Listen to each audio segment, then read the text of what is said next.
आज तक कोई महापुरुष नहीं हुए।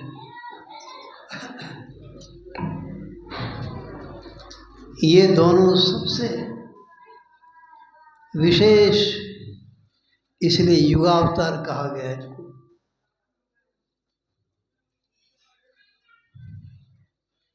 वे भगवान श्री राम कहते हैं कि बड़े भाग मानुष तन पावा। तो इससे बढ़कर के अब क्या कहा जा सकता है? किसका नाम कहा जा सकता है? किसका प्रमाण दिया जा सकता है? किसी का नहीं।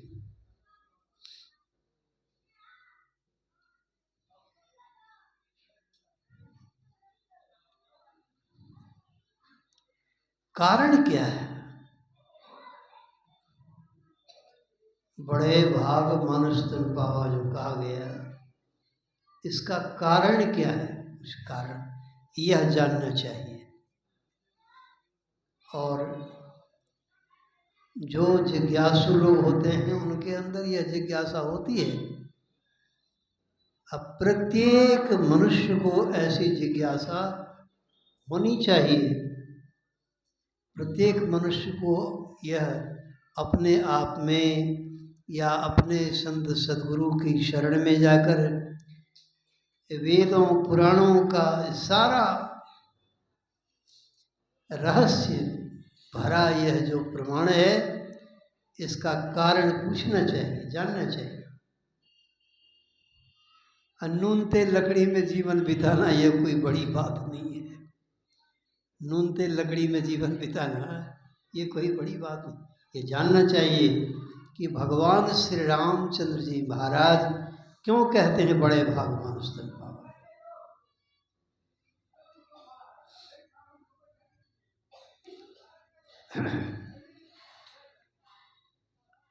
इसका कारण यह है, सबसे पहले तो मैं आप सबों का ध्यान आकृष्ट करना चाहूँगा। ज्ञान होता है किससे?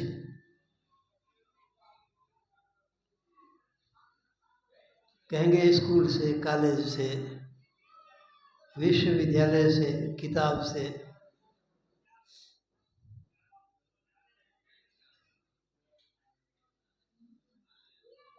गुरु से।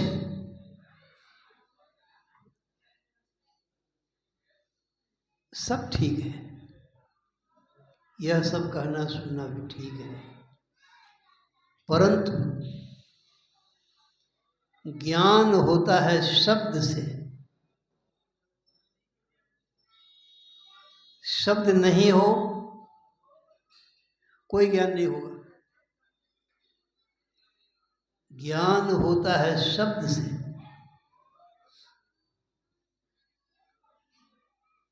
और शब्द कहाँ से होता है?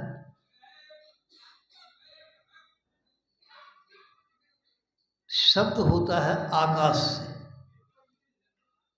शब्द गुण माकाशम, आकाश का गुण ही है शब्द।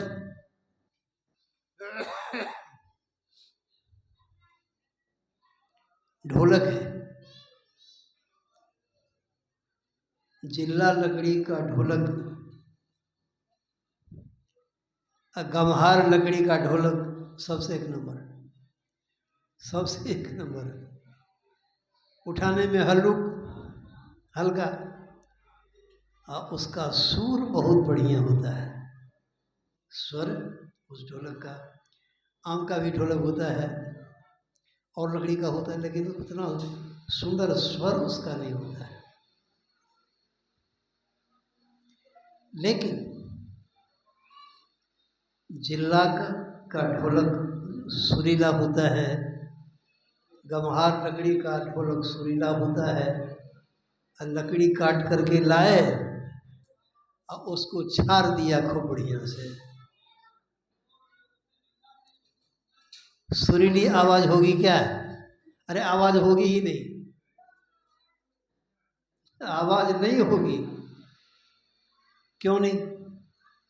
सब जानते हैं कि उन लकड़ियों का ढोलक बढ़िया होता है, उसकी आवाज़ सुरीली होती है, तो फिर जिल्ला लकड़ी को, गम्हार लकड़ी को छाड़ दिया तो शब्द होगा क्यों नहीं?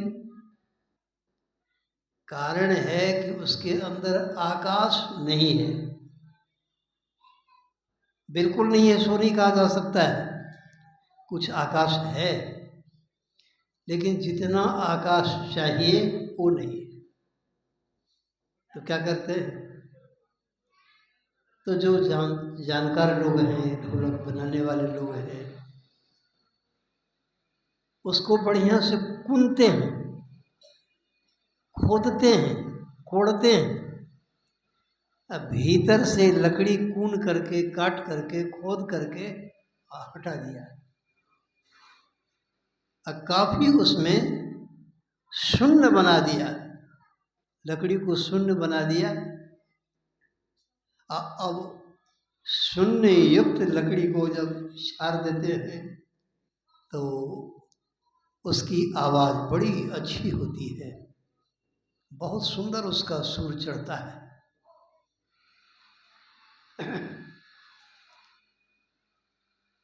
आकाश ज्यों ही हुआ तो शब्द हुआ, आकाश नहीं है तो शब्द नहीं है।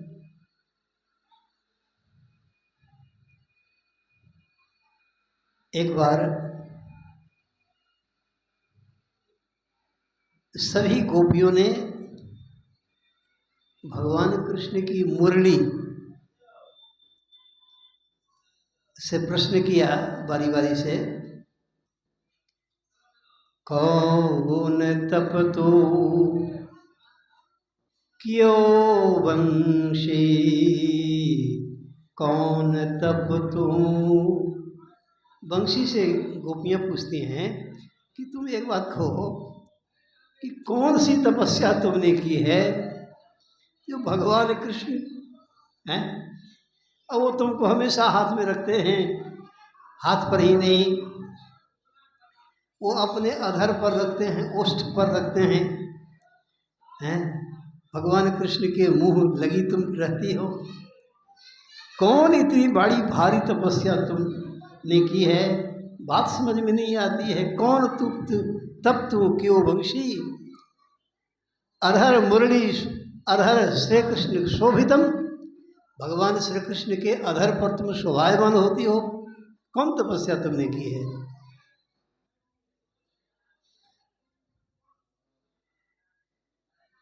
मुरली कहती है, हमने जो तपस्या की है थोड़ा गौर करके सुनो, साधारण तपस्या हमने नहीं की है, जो किए हैं तो अगर तुम लोग भी कर सको तो करो, तुम सब भी कर सको तो करो, लेकिन हमने जो तपस्या की है सुनो। सबसे पहले हमने अपने कुल खानदान का परित्याग कर दिया। तपस्या की शुरुआत कहाँ से? तपस्या की शुरुआत होती है कि पहले अपने कुल खानदान का परित्याग करके दिखाइए, कितना आपने त्याग किया है। हमारे पूज्य बात गुरु महाराज कभी कभी कहते थे, शुरू में जब मैं महाविद्यालय छोड़ा, साथ में आया, तो कहते थे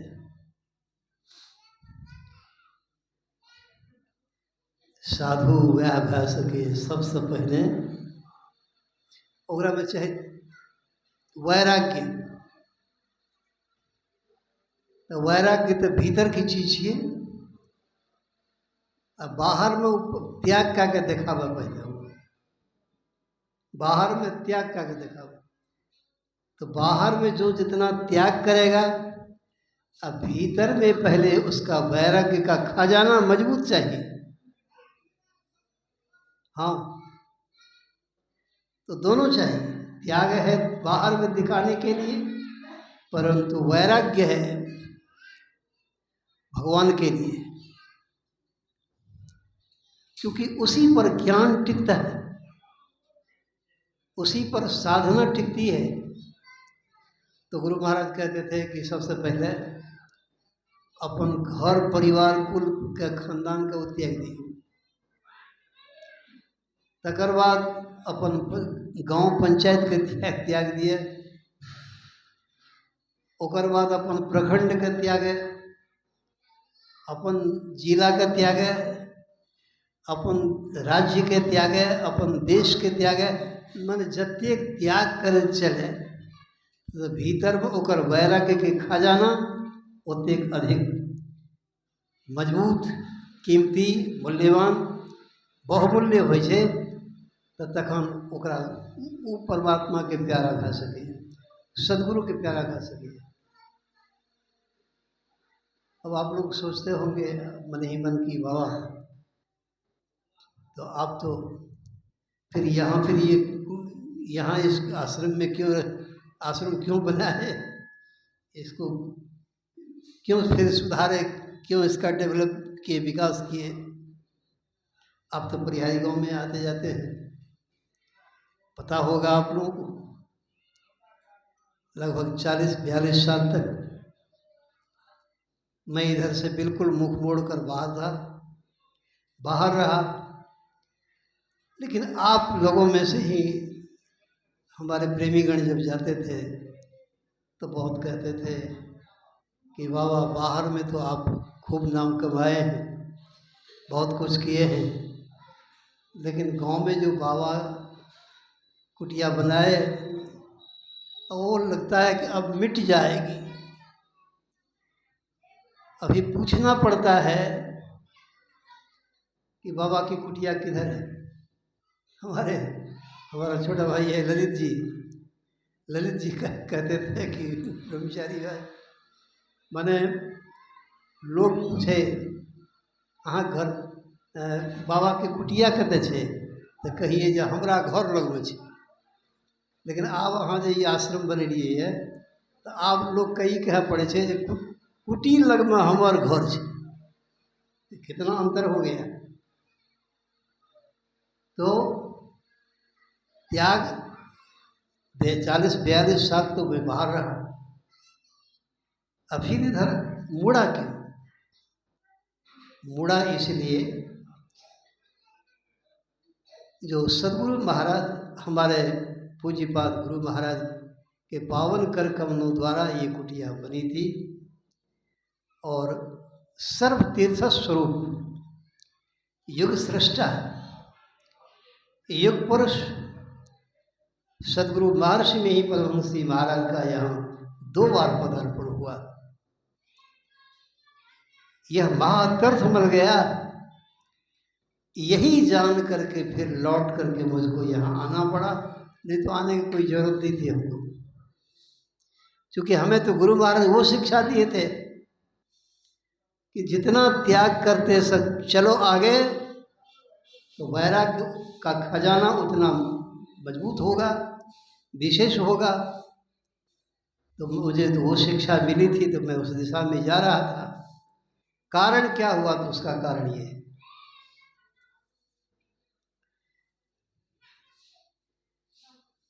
सज्जनों,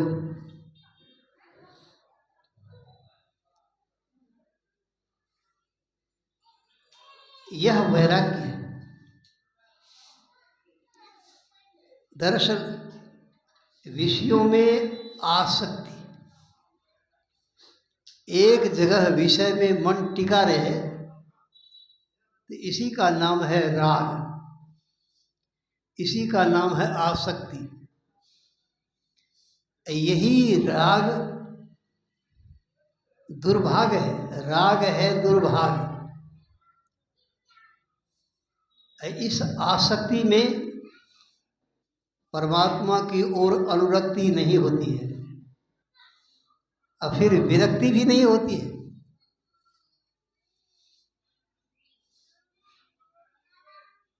पांच विषयों को अपने पंच ज्ञानेंद्रियों के द्वारा भोगते हैं। भगवान श्री रामचंद्र जी महाराज के कहने का आशय यह है कि मनुष्य शरीर में 5 ज्ञानेंद्रियां हैं, 5 कर्मेंद्रियां हैं, और 4 अंतःकरण की इंद्रियां पूर्ण विकसित रूप में है।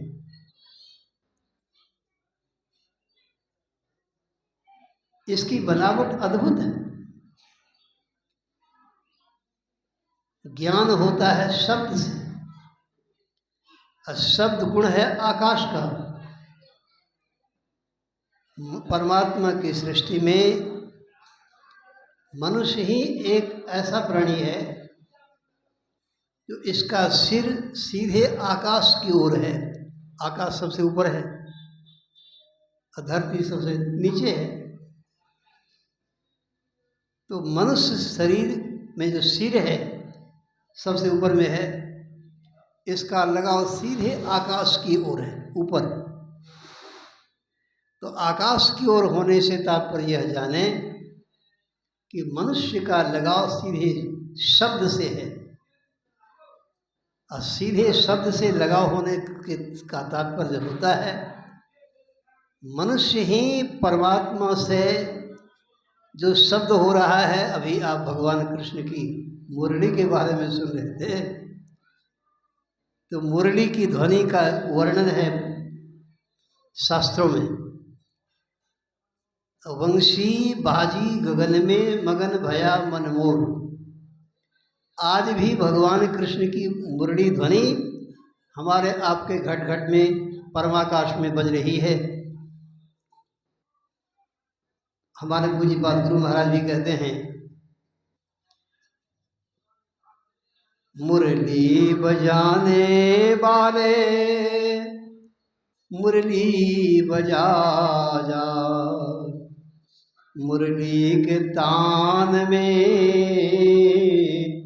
मन को लुभा जा। कोई इस प्रकार विषय विवश मने फिरत है भटके। यह मन विषय वासना में जो फिर रहा है, भटक रहा है, भगवान कृष्ण की मुरली ध्वनि जो सबके परमाकाश में बज रही है, जो 8 महल के ऊपर में है, महल 8वें पर बैठा, इसके लिए जहाँ चांद और सूर्य दोनों छिप जाते हैं, बाएं दृष्टि की धार चंद्रा नाड़ी, दाएं दृष्टि की धार सूर्या नाड़ी। जब चंद्रमा में सूर्य, सूर्य में चंद्रमा, चंद्रा नाड़ी में सूर्या नाड़ी, सूर्या नाड़ी में चंद्रा नाड़ी का समावेश हो जाता है, तब उस 8वें महल पर जो भगवान कृष्ण की मुरली ध्वनि बजती है, तो उसे कोई सुन सकता है। कोई सुनता है गुरु ज्ञानी, गगन में आवाज होती झीनी।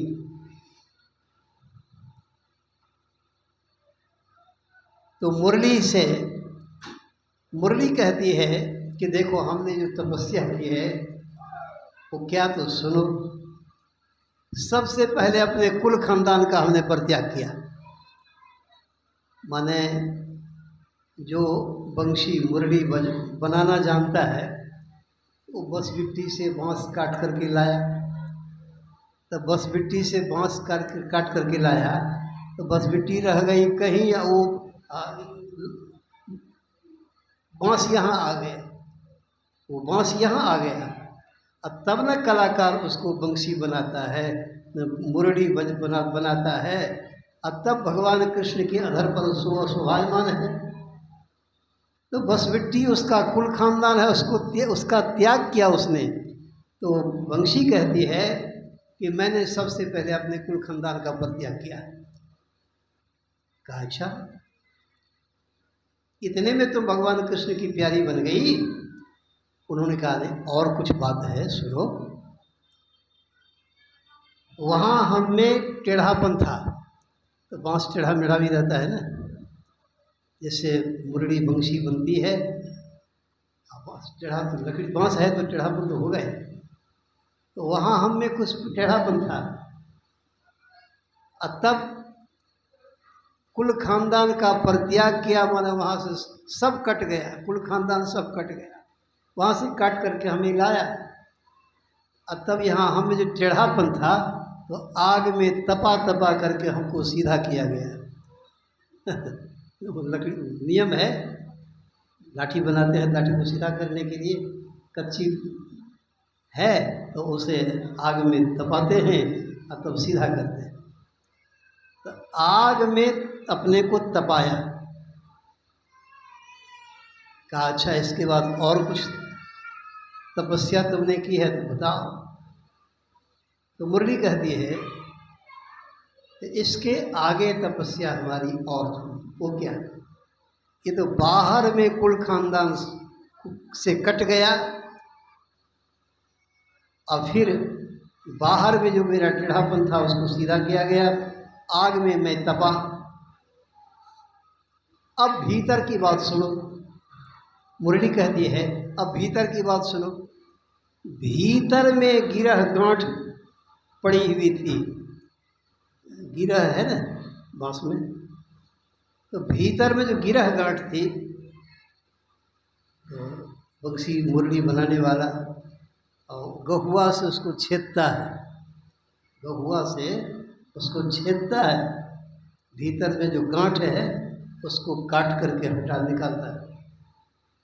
तो भीतर में जो गिरह गांठ थी इंद्रियों की, तो इंद्रियों की विषय वासना की तमाम गिरह गांठों को छेदा गया। और जब गहुआ से काटा जाता था, छेदा जाता था, तो वह कष्ट भी मैं बर्दाश्त किया। इतना होने के बाद तब आज भगवान कृष्ण के अधर पर मैं शोभायमान हो रही हूँ। अगर तुम भी भगवान कृष्ण की प्यारी बनना चाहते हो तो ऐसा बन जाओ, ऐसा हो जाओ। तब तो भागवत महापुराण में है कि भगवान कृष्ण की मुरली ध्वनि सुनकर भगवान कृष्ण को प्रियतम बनाने के लिए गोपियों ने अपने कुल खानदान सबका परित्याग कर दिया। और सबका परित्याग करने का परिणाम मिला कि भगवान कृष्ण की प्यारी बन गई, भगवान कृष्ण की प्यारी बन गई। और आज कहते हैं, उदाहरण देते हैं कि भगवान श्री कृष्ण की 16,108 पटरानियाँ थीं। अर्थात लोग आश्चर्य करते हैं कि 16,108 पटरानियाँ भगवान कृष्ण की, बाप रे बाप। धिया पुता कितना है? तो धिया पुता 1,67,000। और होश उड़ जाता है लोगों का। होश उड़ने की बात नहीं, होश करने की आवश्यकता है। दरअसल 16,108 भीतर में, हमारे आपके भीतर में चित्त की मुख्य वृत्तियां हैं। चित्त की वृत्तियां तो असंख्य हैं, लेकिन मुख्य रूप से 16,108 चित्त वृत्तियां हैं। वही हैं गोपियां, गुप्त चित्त वृत्तियां, वो हैं गोपियां। और फिर हमारी चित्त वृत्तियां भगवान में हो जाए और भगवान के हमारी चित्तवृत्तियाँ प्रेमिकाएँ बन जाएं, इसके लिए क्या करने की आवश्यकता है? यही करने की आवश्यकता है। तो भगवान श्री राम ने मनुष्य शरीर को क्यों इतना बड़ा कहा और बड़े भाग मानुष तन पावा, उन्होंने प्रवचन करके सुनाया लोगों को। तो मनुष्य शरीर में ये 14 इंद्रियां हैं, जिसमें मनुष्य शरीर का सिर सीधे आकाश से जुड़ा हुआ है, आकाश में सटा हुआ है। और शब्द विज्ञान का साक्षात्कार और उसकी उपासना मनुष्य शरीर में ही संभव है और किसी शरीर में संभव नहीं। सज्जनों,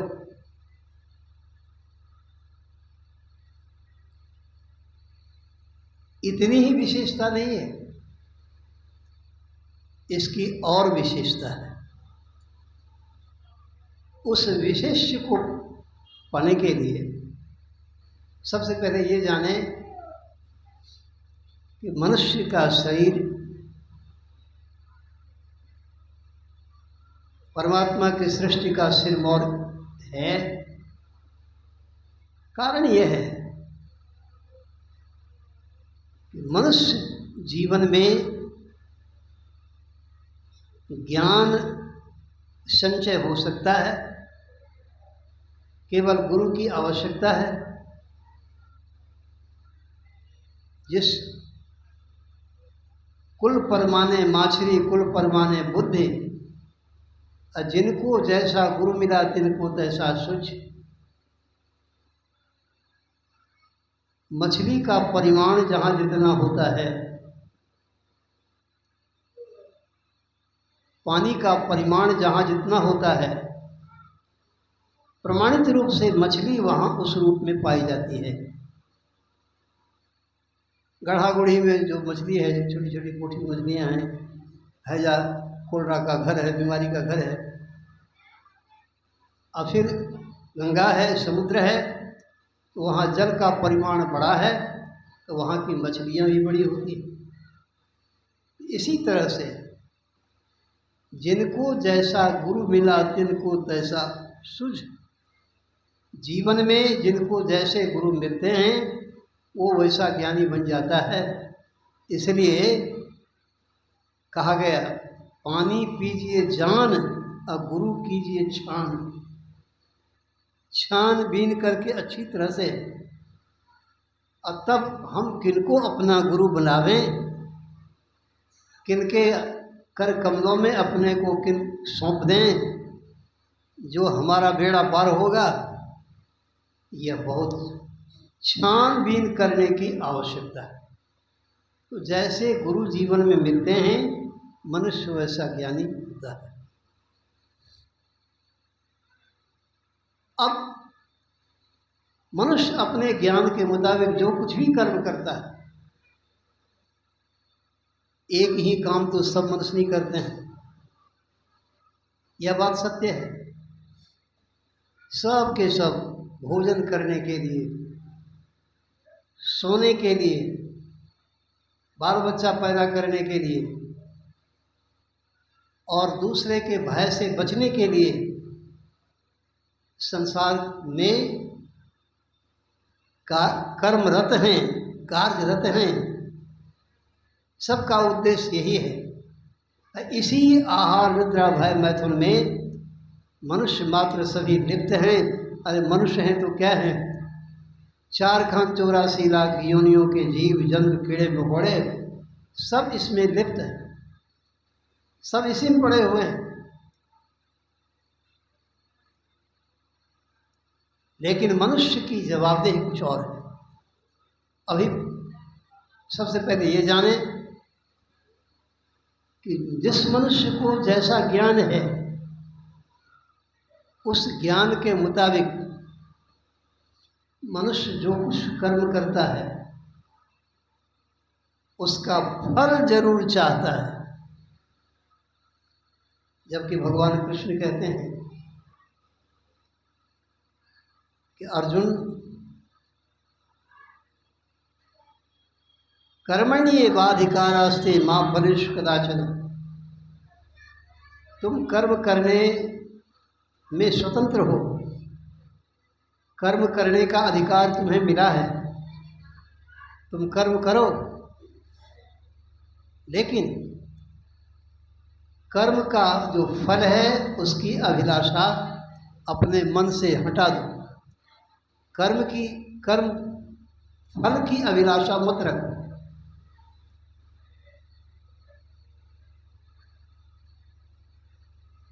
यही गीता का सार है। अधिकार केवल कर्म करने में। भगवान कृष्ण का वचन है कि तुम्हें केवल कर्म करने में ही अपना पूर्ण अधिकार है। अधिकार केवल कर्म करने में, नहीं फल में। कभी तुम्हारा अधिकार फल में नहीं है, कर्म में तुम्हारा अधिकार है। कर्म तुम करो, फल मेरे हाथ में। प्रसंग है, वाल्मीकि मुनि के आश्रम में जब भगवान श्री रामचंद्र जी महाराज पहुंचते हैं, लक्ष्मण, अनुज और सीता जी के साथ, तो वहाँ वाल्मीकि मुनि ने बड़ा प्रेम से तुलसीदास जी महाराज लिखते हैं उनके बारे में, मुनि कहु राम दंडवत कीन्हा, आशीर्वाद विप्रवर दीन्हा। विप्रवर कहा गया यहाँ वाल्मीकि जी को। विप्रवर, वर का मन होता है श्रेष्ठ, विप्र माने साधारण अर्थ। वेद विप्र कहते हैं वेद पाठी को, वेद ज्ञाता को, वेद के विज्ञानी को। लेकिन यहाँ विप्र माने साधारण अर्थ, ब्राह्मण। लेकिन विप्रवर, वाल्मीकि जी को तुलसीदास जी महाराज लिखते हैं कि वे ब्राह्मण ही नहीं है, वे साधारण ब्राह्मण नहीं है। साधारण ब्राह्मण का माने हुआ कि ब्राह्मण वंश में जन्म लिया तो हम कहते हैं ब्राह्मण, सब कोई ब्राह्मण, चाहे चोरी करते हैं कि डकैती करते हैं कि शराब पीते हैं कि चाहे कुकर्म दिन रात करते हैं, हम ब्राह्मण हैं, ब्राह्मण वंश में हमारा जन्म हुआ, हम ब्राह्मण हैं। लेकिन वहाँ है विप्र वर, वर का मन होता है श्रेष्ठ, वर का मन है श्रेष्ठ, बड़ा। केवल ब्राह्मण वंश में जन्म लेने वाले नहीं, जन्म से ब्राह्मण नहीं, जन्म से तो रत्नाकर ब्रह्मा जी का पोता था। लेकिन जब कुसंग हो गया तो माने विख्यात कुख्यात कर्मी हो गया। उससे बढ़कर ब्रह्मांड में कोई हत्यारा नहीं, डाकू नहीं। तो हमारा ग्रंथ साक्षीभूत है।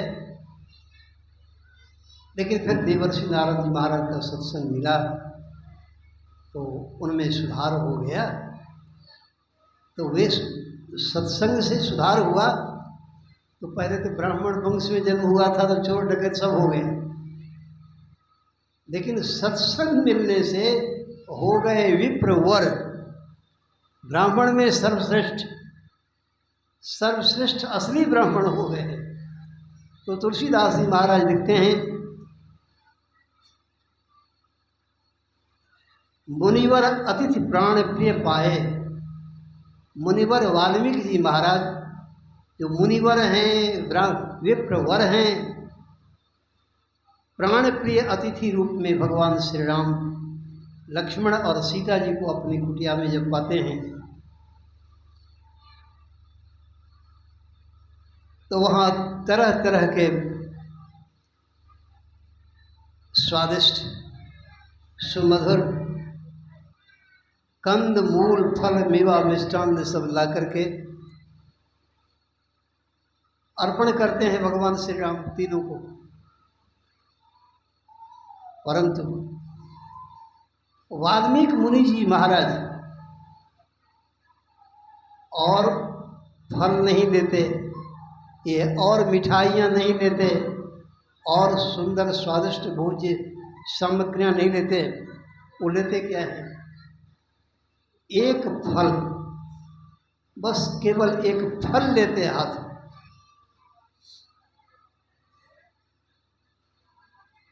तात्पर्य यह, भगवान कृष्ण, भगवान श्री रामचंद्र जी महाराज ये उपदेश करते हैं उस समय वाल्मीकि मुनि के आश्रम में कि देखो, लक्ष्मण कहते हैं जीव को, और सीता का अर्थ यहाँ होता है प्रकृति। प्रकृति मंडल में तुम जीव, शरीरधारी जीव, तुम जहाँ कहीं हो, जहाँ कहीं रहो, कर्म करने में तुम स्वतंत्र हो। जीव से कहते हैं कि तुम स्वतंत्र हो कर्म करने में, करो। इसलिए देखते हैं कि जितने शरीरधारी जीव हैं, कर्म के बिना कोई नहीं रहता है। सब कुछ न कुछ कर्म करते रहते हैं और सभी कर्म में लगे रहते हैं। तो भगवान श्री राम कहते तुम कर्म करो, कर्म करने में स्वतंत्र हो, लेकिन फल तुम्हारे हाथ में नहीं है। ये फल देखो राम जी के हाथ में है। यही है भगवान कृष्ण का वचन और भगवान श्री राम का वचन एक है। अधिकार केवल कर्म करने में, नहीं फल में कभी। अहो नानतु फल हेत भी मत छोड़ देना कर्म भी। फल की आशा को लेकर तुम कर्म करना मत छोड़ो। तो सबसे पहले फल की आशा ही तुम छोड़ दो। निश्चित रूप से जो कर्म तुम करोगे उसका फल हम देंगे। मतलब माने फल भगवान के द्वारा ही सबको भुगताया जा रहा है। तो भगवान श्री रामचंद्र जी महाराज और सारे महापुरुषों का यह उपदेश है, मनुष्य अपने ज्ञान से जो कुछ कर्म करता है,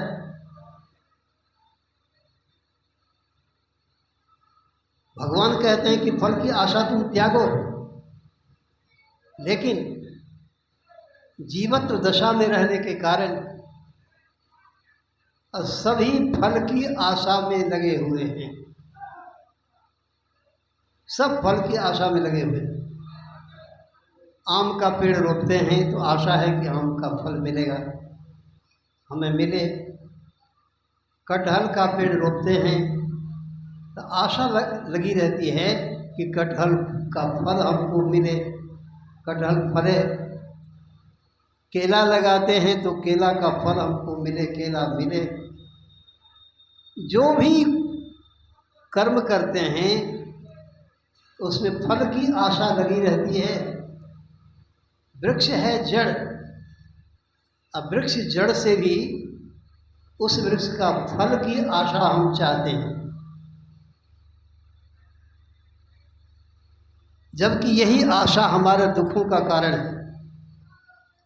हम जिससे आशा रखते हैं बस उसी से हमें दुख मिलता है। काम अछत सुख सपने हो नहीं, इसीलिए कहा गया कि कामना के रहते जीवन में सुख शांति नहीं मिल सकती। तो जहाँ आशा तहाँ वासा।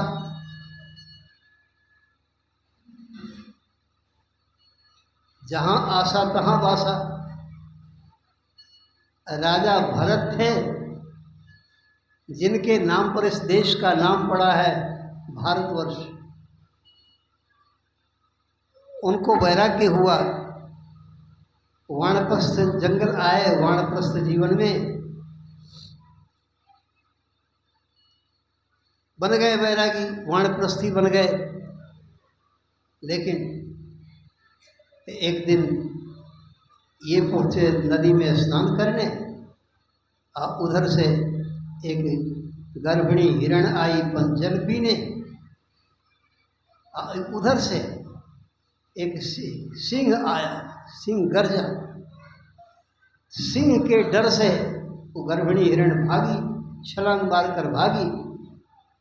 तो उसका प्रसव पूरिता थी, प्रसवणी थी, वह गर्भवती थी।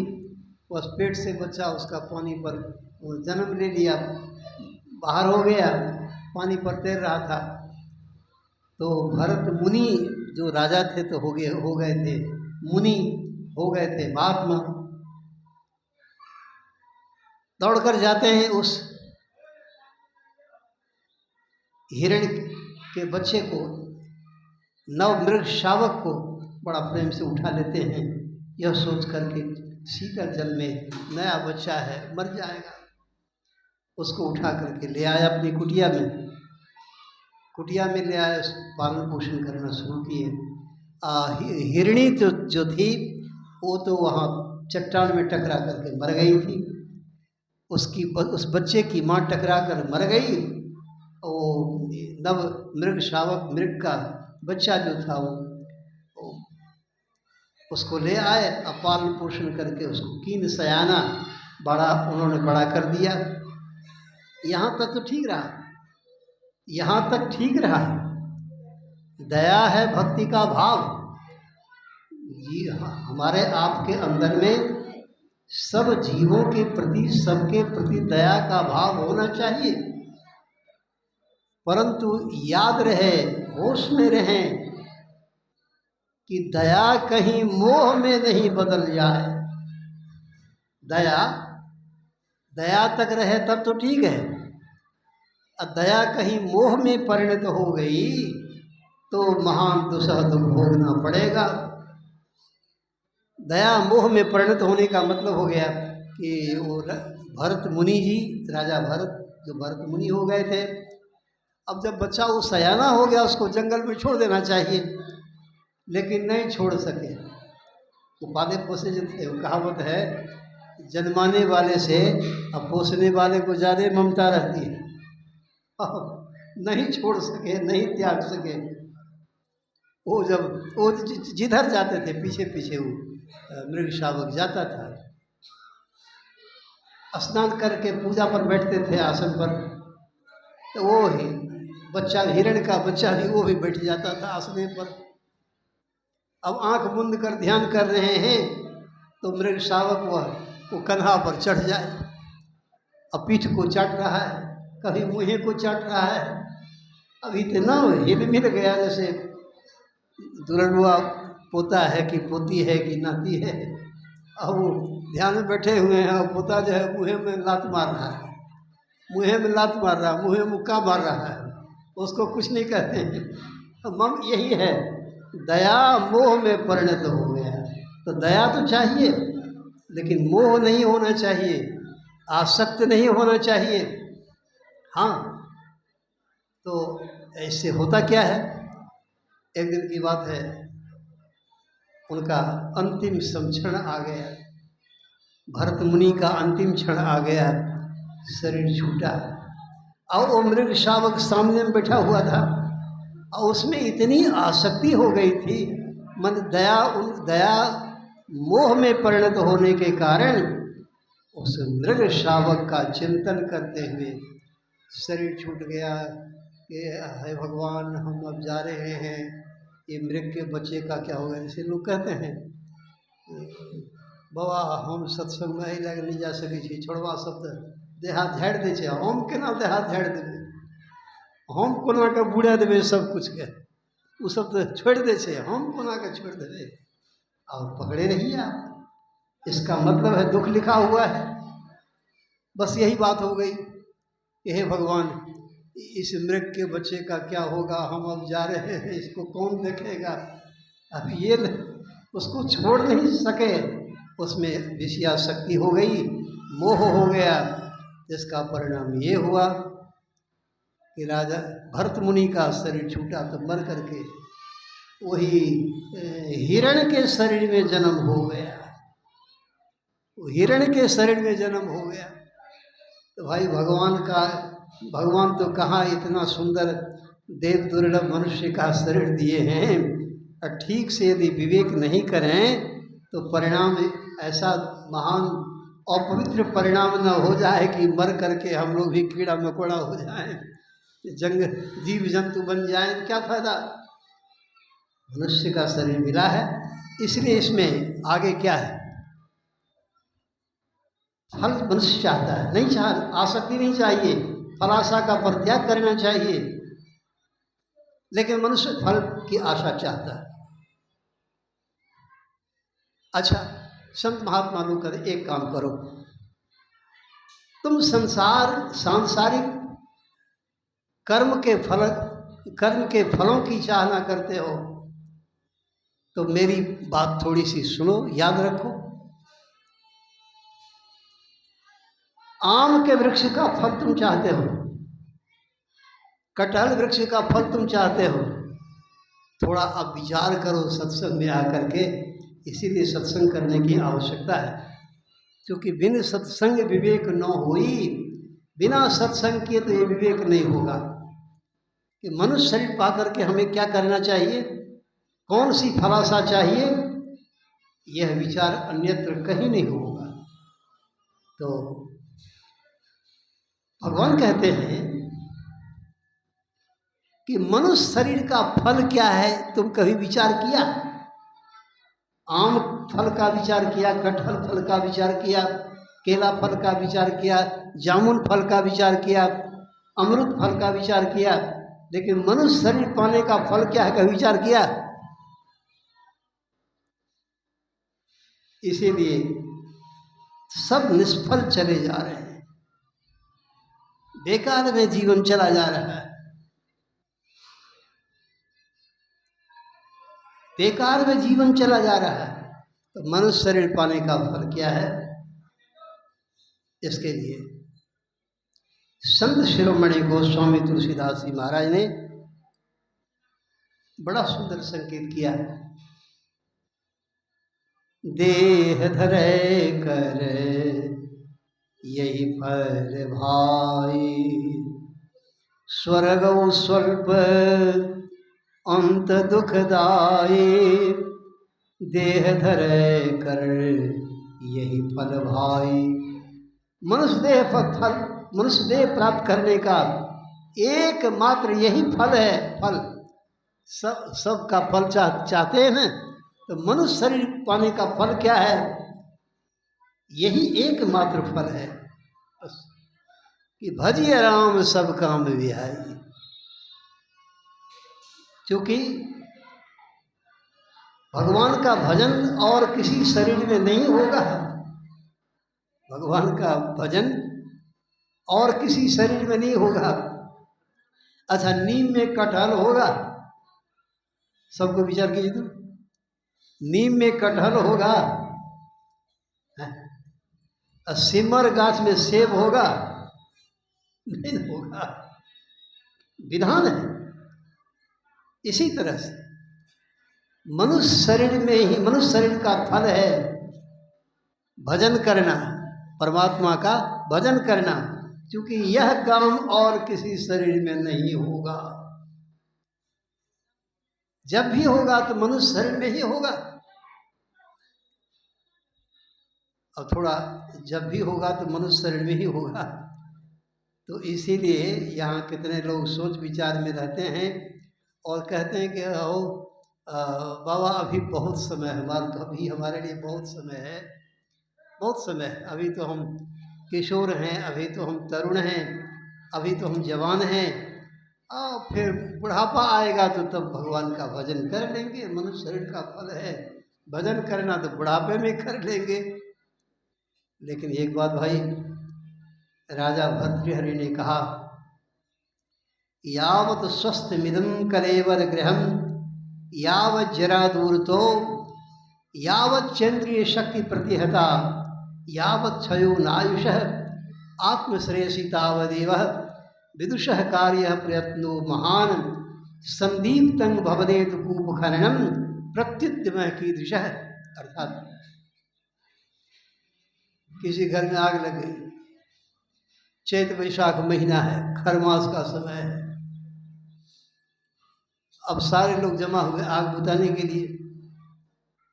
अब वो घरवैया जो है कुदाली ला करके सबको देता है और कहता है कि बाबू एक ठो कुआं खोदिए, एक ठो पोखर खोदिए, क्या करोगे? तो उस नए कुआं और नए पोखर के नए टटका जल से हमारे घर की आग बुझा देंगे आप। मतलब बसिया पानी से नहीं, टटका पानी से हमारे घर की आग बुझा दीजिएगा, क्या होगा? अब इतनी निहोरा किया, इतना पैर पकड़ा, अब सबको दया आ गई, सबको ही लगे कुआं खोदने, सबको ही लगे तालाब खोदने, पोखर खोदने। तो भाई तालाब खोदना, कुआं खोदना मामूली बात है, दाल भात का कर है क्या? तुरंत होगा? अब सब कोई विचार करें, जब तक में कुआं खोदा गया, जब तक में तालाब खोदा गया, पोखर खोदा गया, वो हड़ासंग का घर जला के गया, बचा सब जल कर जला के हो गया। तो इसी तरह से बुढ़ापे के भरोसे यदि बैठे हुए हैं तब तो भाई निष्फल हो गया, निष्फल बेकार हो गया। मनुष्य देह का फल है ईश्वर का भजन करना और बुढ़ापे के भरोसे नहीं रहना। बुढ़ापे भी क्या होगा, कभी कह दे वो डांड बड़ा दर्द कर रही है, बाप रे ठेगुन देने कह दो करें 10 मिनट बैठते बैठते चकुआ भैसे कुछ से ठेगुन में क्या होगा भजन। अर्थात बड़ा सुंदर कहा गया, आंखों पे तनेगा जाला, नाकों से चलेगा नाला, लाठी से पड़ेगा पाला, जरा जिंदगानी में पड़े पड़े करोगे वस्त्र में मलमूत्र त्याग, पड़े पड़े करोगे थूक पीक दानी में, उस समय शक्ति ना रहेगी बुढ़ापा में। एक रोग ठीक नहीं हुआ दूसरा रोग हाजिर, एक रोग ठीक नहीं हुआ तीसरा चौथा रोग हाजिर। रोग शरीर को घेर लेता है। याद रखिए, जमराज की ओर से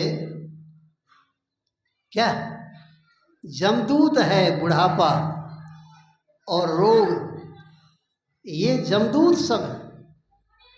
जब शरीर में रोग आने लगे, अब बुढ़ापा आ गया है तो समझ जाइए कि जमदूत आ गया।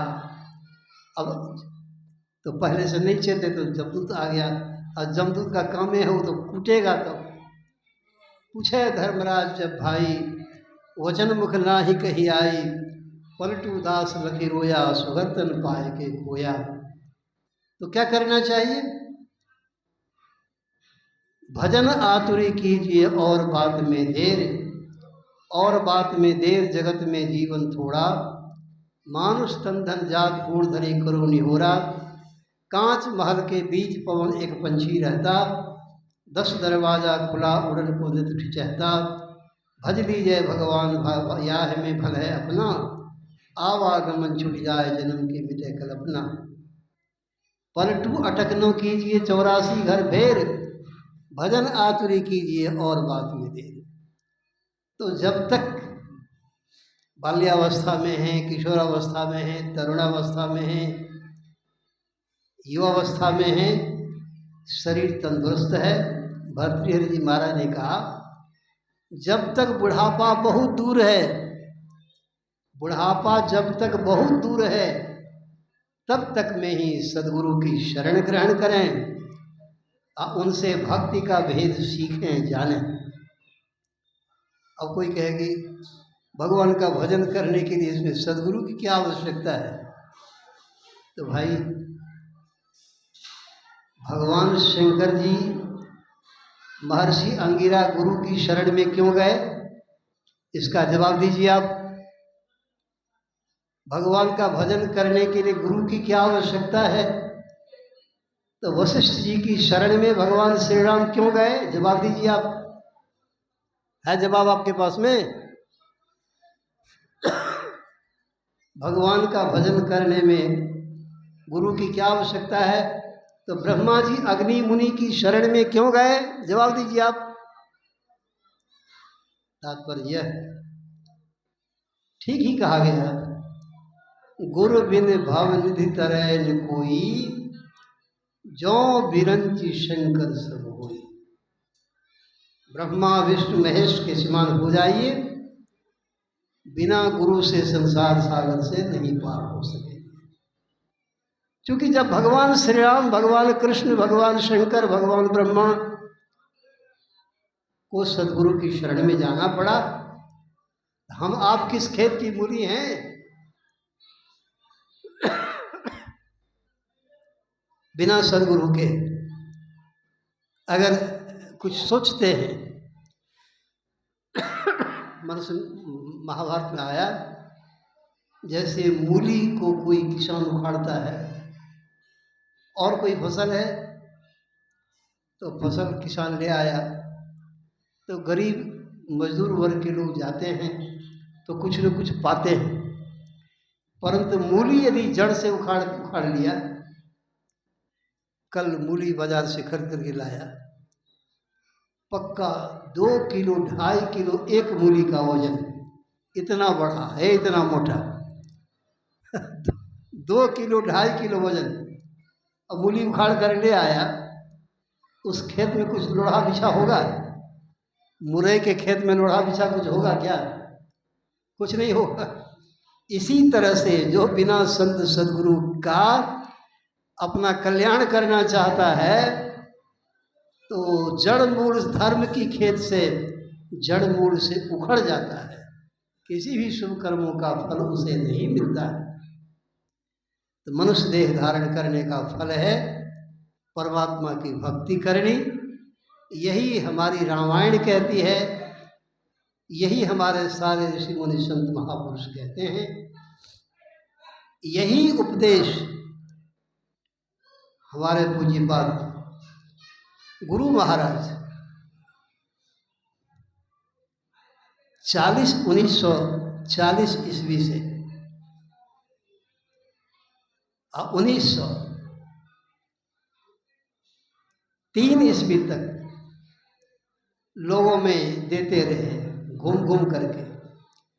आंधी तूफान, जाड़ा गर्मी, बरसात, मान अपमान, निंदा स्तुति सबको त्याग कर, सबसे उपराम होकर सारे देश देशांतरणों में घूम घूम कर यही ज्ञान लोगों को देते रहे कि मनुष्य शरीर पाकर विचार करो कि इसका फल क्या है। मनुष्य शरीर पाने का एकमात्र फल है भगवान का भजन संत सदगुरु से सीख करके करना।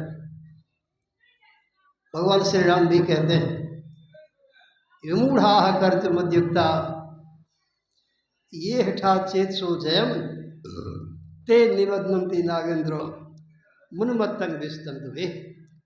जैसे कमल की डंटी में जो सूत है बहुत महीन है, कोमल है,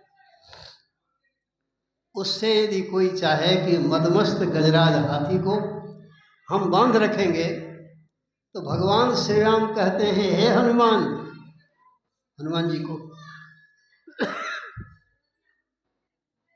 बिना संत सदगुरु से कोई यदि मनोनिरोध करना चाहे, आत्म कल्याण करना चाहे, मनुष्य शरीर का फल प्राप्त करना चाहे, निराशा हाथ आती है, कुछ भी नहीं मिलता है।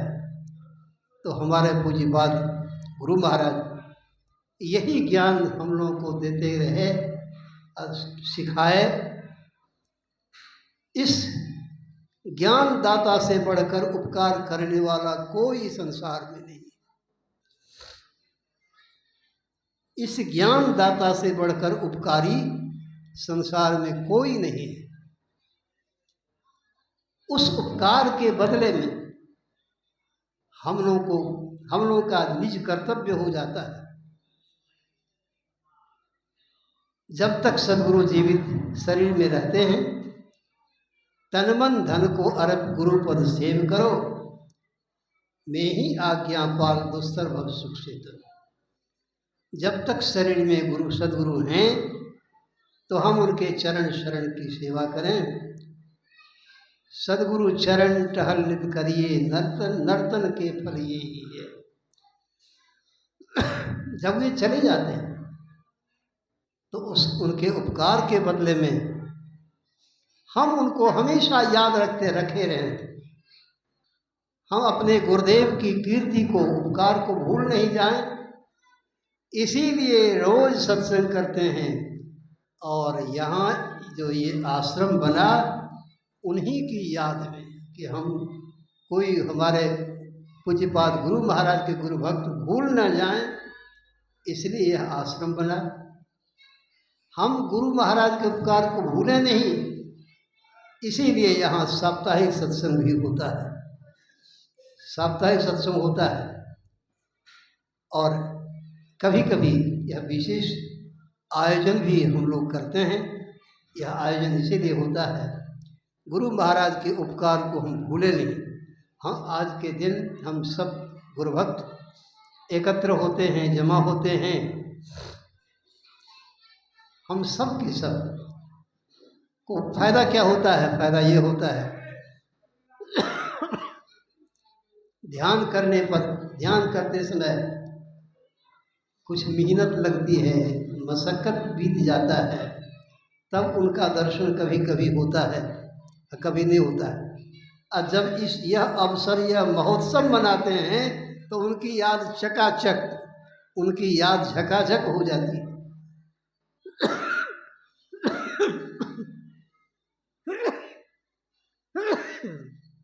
इसीलिए आज माँ कृष्ण छोट तिथि को हम लोग याद रखते हैं। और यह आयोजन इस वर्ष भी विगत वर्षों की भांति हुआ। हम जो लोग इस आयोजन में भाग लिए हैं वे सब के सब बड़े महान पुण्य के भागी बने हैं। आज के दिन याद का उल्टा क्या होता है? यो आकार अब दो, इधर से याद, अब उसको उल्टाइए, अब दाहिना तरफ से उसको पढ़िए, दो या। याद जब की जाती है तो दया होती है। तो गुरु महाराज की याद हम लोग करते हैं। इस मुहूर्त में गुरु महाराज हम लोगों के पर दया की वर्षा करते हैं, वे पधारते हैं और हम लोगों का वर्ष मंगलमय होता है, कल्याणमय होता है। इन्हीं शब्दों के साथ आप सब लोगों को बहुत बहुत धन्यवाद है, शुभाशीर्वाद है।